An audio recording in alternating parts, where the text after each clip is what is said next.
Hello everyone, welcome to my General Hospital official channel. I hope everyone is having a wonderful day.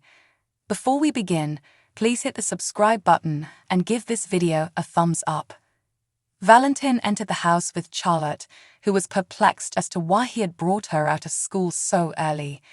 He responded that he had a surprise for her, and she was relieved to find Laura in the living room. Valentin stated that he needed to conduct some errands, so he left Laura and Charlotte to catch up. Laura was relieved to have some alone time with her granddaughter, and Charlotte mentioned that she didn't feel as alone since Laura returned. Laura confessed that she, too, had been a lonely child, but Charlotte was always available to chat to. She admitted to Leslie that she'd made some significant mistakes that Leslie had saved her from, and she'd hoped to do the same for Charlotte. She promised to listen if Charlotte had anything to say, but Charlotte merely hugged Laura and told her how much she missed her grandmother. Anna, who was alone in the Metro Court restaurant, thanked her bodyguard. She checked to be sure he hadn't noticed anything odd while her friends were there, and he assured her that there was no hint of a threat to her. Valentine arrived as she returned to her table. She described how trapped and alone she felt when sitting alone in her suite. He offered she stay with one of her numerous friends in town, but she didn't want to endanger anyone else. She wanted to stop whatever was chasing her, despite the fact that she blamed herself. Valentine argued that Victor's will have prompted someone to act against her on his behalf. Spencer entered the hospital and discovered Esme, Ace, and Kevin. He wondered why Esme hadn't informed him about Ace's appointment. She said that they'd had a cancellation and that Kevin had driven them. She explained that she had assumed he was with Trina and didn't want to interrupt. She went on to say that she was Ace's mother and could care for him on her own. She followed a nurse to an exam room and informed Spencer that she would want to return alone. Kevin told Spencer gently that he had no parental rights over Ace. Spencer argued that someone had to replace Nicholas's vacuum, and he realized that he was merely Ace's brother. Kevin advised him that because Spencer and Esme only had Ace in common, he would have to take a less role in Ace's life one day. Esme and Ace returned a little while later, and she spoke about how great Ace was doing. Spencer recommended they celebrate at Kelly's, and the three of them walked away as Spencer stared at Kevin. Robert was taken aback when he ran into Diane at the yoga studio.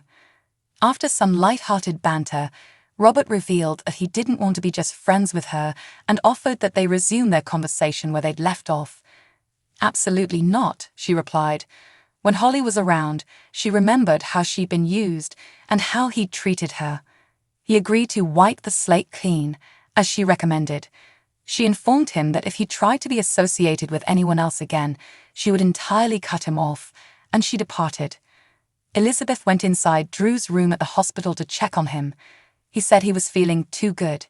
He inquired about the sons, and she discussed Cameron's happiness at Stanford, Aiden's new baking business, and Jake's relationship with Charlotte. Just then, the guard entered and informed Drew that it was time for him to return to Pentonville. Drew refused to wait because Elizabeth thought she could. She offered to phone Carly, but he refused since he didn't want Carly to see him being dragged out of the hospital.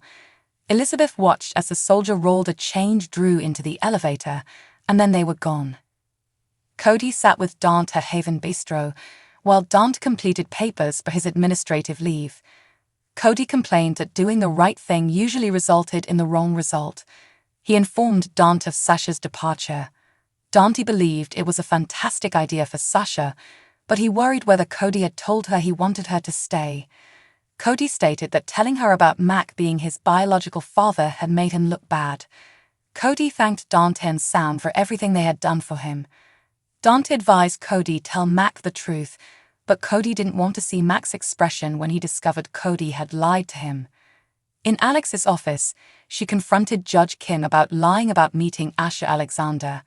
She worried if he had forgotten to include the deep-sea fishing trip and other presents on his tax returns. He believed the ambush shouldn't have surprised him, given her reputation as an attorney, when you could still practice. "It's no surprise you were barred." Gregory inquired whether the judge intended to deny his involvement with the billionaire, but the judge abruptly ended the discussion. Alexis cautioned him that everything he said there may be used in an article, but she would reconsider if he commuted Drew's harsh sentence. "You belong in prison right next to Drew," the judge snarled as he stormed out, slamming the door behind him. Alexis bemoaned how she'd botched the interview due to her lawyer's ego, and how it would have an impact on someone she cared about. Gregory thought she had done an excellent job and that she was being too hard on herself. Just then, her phone rang and she answered it. She thanked the individual for the information and asked that they keep her updated.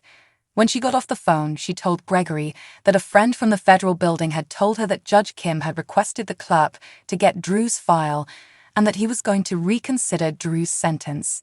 "Nice work, counselor," Gregory complimented. General Hospital spoilers reveal a major plot twist in the plotline involving Molly Lansing Davis and her older sister, Christina Corinthos Davis. Currently, the two are at odds, but may a calamity in Port Charles help them bond? GH spoilers, Port Charles disaster. According to GH spoilers, Molly will continue to keep Christina at bay.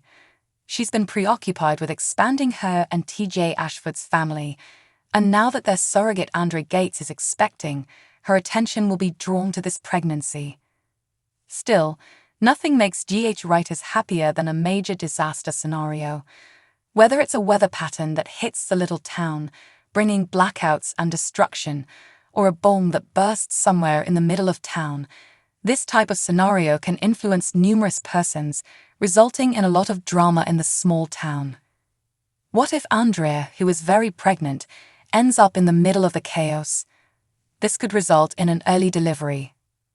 Christina moves mountains to protect baby Ashford, GH spoilers. Soap babies are usually born under unusual circumstances. This may be in the middle of a stuck elevator, a cabin in the middle of the woods, or a town-wide blackout where the pregnant mother can't get to the hospital. What if Cyrus Reynolds sets off an explosive device at Charlie's? His aim may be Sonny Corinthos, but as is typical with such schemes, everyone save the mob boss will suffer. Andrea may come across Charlie's while looking for lunch. The bomb goes off, chaos ensues, and Christina finds herself in a position to avoid injury or harm. However, as she is leaving, she notices Andrea struggling and goes above and above to save the woman and her unborn niece/nephew. Then again, it may be a right place/right time situation in which the two are imprisoned somewhere together, for whatever reason, and Christina assists in the delivery of the baby, a situation in which Andrea would have been forced to birth on her own if Miss Corinthos Davis had not been present. In any case, Christina's heroic effort in the cause of love and family may have softened Molly's stance toward her big sister. Will Christina be the one to give birth to Molly and TJ's child? So, what do you guys think about this update? Let me know in the comments below. And if you like my videos, please press like and subscribe for more. I'll see you guys next time.